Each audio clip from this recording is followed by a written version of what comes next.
le pays berbère. Des nuages dans un ciel clair, une montagne qui tient tout l'horizon, un marchand de sel suivi du dernier chargement de sa caravane, et soudain, s'ouvrant dans la découverte de la vallée, une masse de constructions extraordinaires, à la fois burg et ville, en même temps ferme et forteresse, Aïn-le.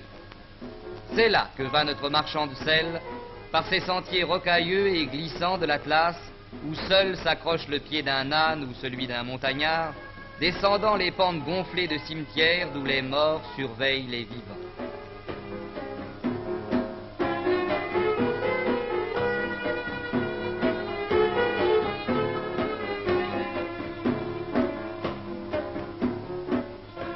Faubourg d'Aïn-le. Première maison, couleur de terre, faite d'argile pressée sur des charpentes de bois non équarris, cubes sans fenêtre ou presque, que survolent inlassablement les cigognes.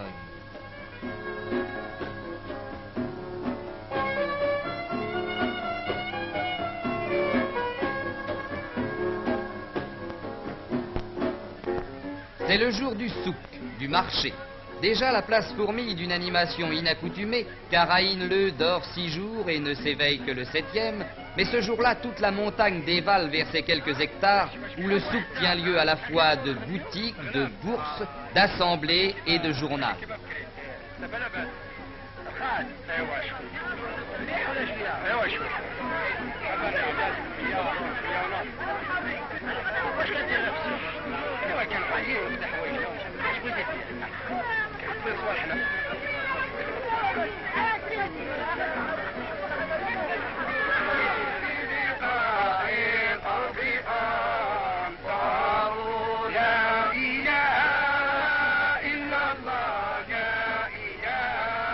Passé les portes, entre les appels des marchands de Kessra et la mélopée des aveugles, le voyageur curieux peut feuilleter un résumé de la montagne berbère.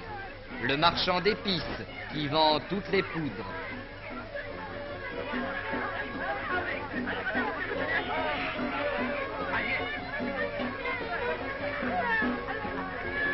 Le marchand de dattes, venu des palmeraies du sud.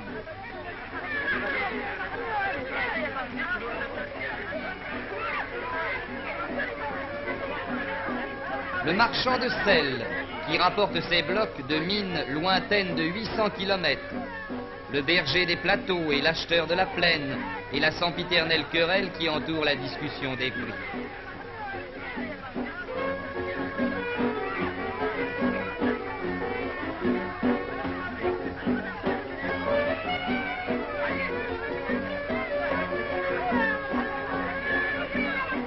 Le marchand de grains dans sa poussière dorée, et sur sa terrasse, dominant tous les bruits, le crieur public, qui annonce les ventes de terre, les mariages, les accords de package et le cours des denrées.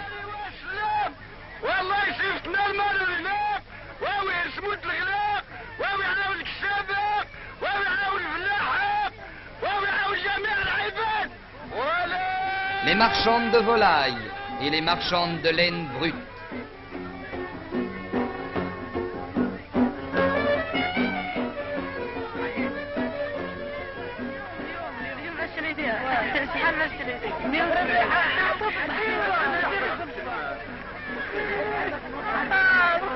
Et cette foule de foires, tout ce monde bigarré, curieux, sonore, venu souvent de 40 km, vêtu de lainage pittoresque, guettré de tricots colorés et chaussé de sandales multicolores, qui commercent, s'informent, bavardent de tout et s'amusent de rien.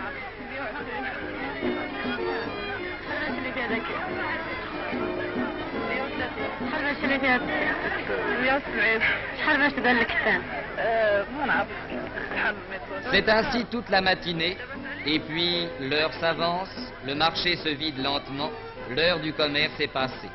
Le soleil est maintenant très haut, et les ombres sur le fond d'où sont rassemblées les bêtes de bas et de sel disent que voici l'heure de midi. Midi. Midi. Midi. Midi. Pendant 2 ou 3 heures, rien n'existe plus que la respiration étouffée d'une ville morte.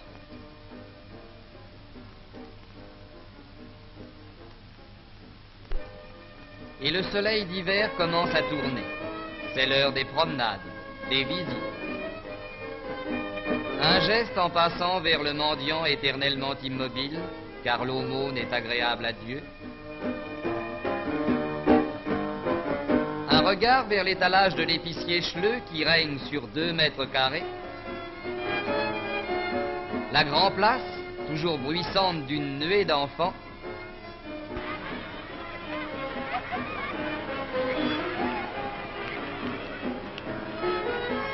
L'achat au savetier d'une paire de babouches berbères au bout carré.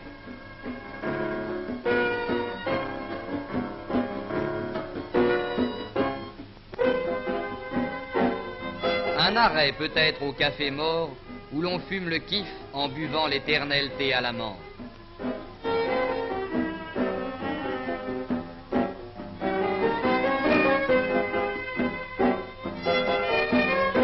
Un coup d'œil aux porteuses de Kessra qui sortent de la boulangerie.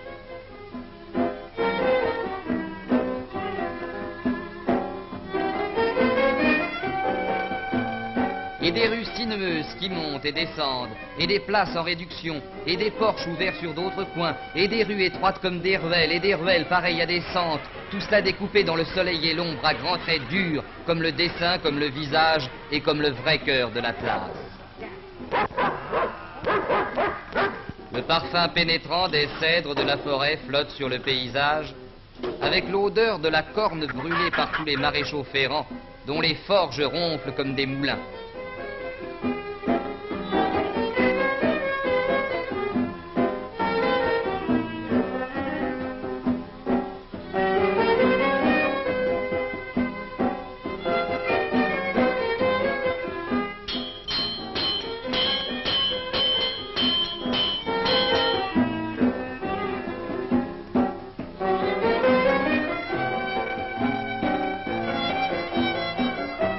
Car c'est l'heure où toutes les industries fonctionnent.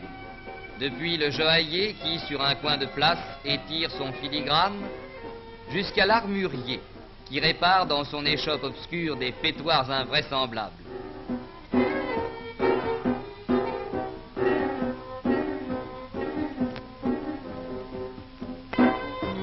Et derrière cette animation générale, qui ne se traduit que par de petits gestes particuliers dans des échoppes minuscules, on discerne le bruit de l'eau qui coule de la montagne et autour de laquelle, inlassablement, des femmes rouissent des herbes, des femmes coupent des branches.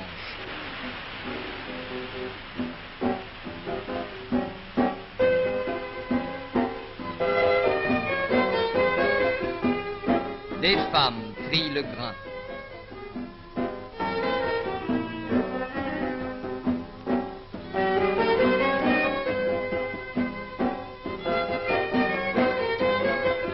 Les femmes rêvent à leur porte, mais quand passe le voyageur, toutes les portes se ferment.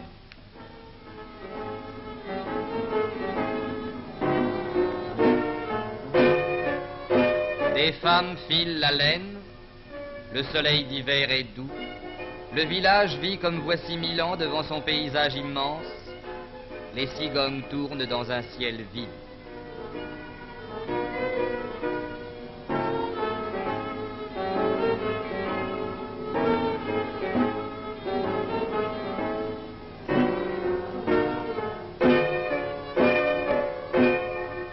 Toute une vie inconnue est là, derrière ces murs de terre, à l'ombre de la montagne marocaine. L'inconnu d'une histoire humaine, sans doute vieille comme le monde, mais qui n'apparaît pas derrière les cardeuses de laine à leur porte ou la laveuse publique.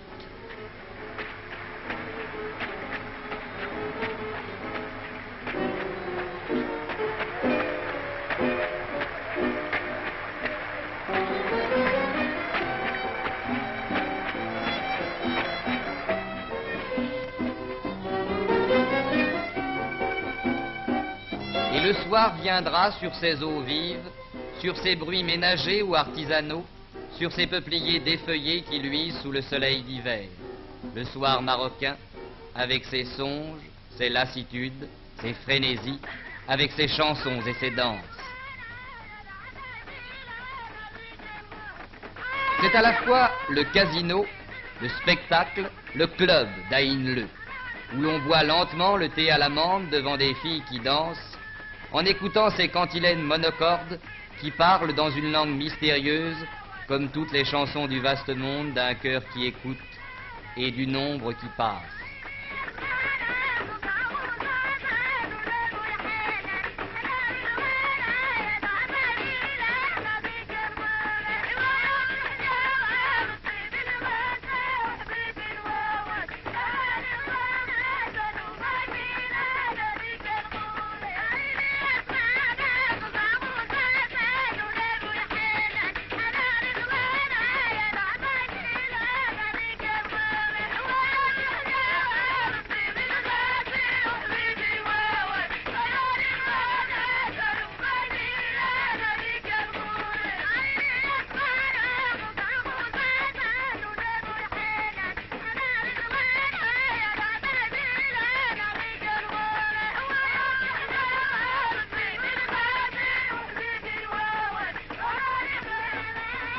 Elle danse, entre les babouches abandonnées et le pain de sucre, la même danse peut-être qu'on dansait voici 2000 ans, la même danse qu'on voit inscrite sur les poteries de l'ancienne Grèce.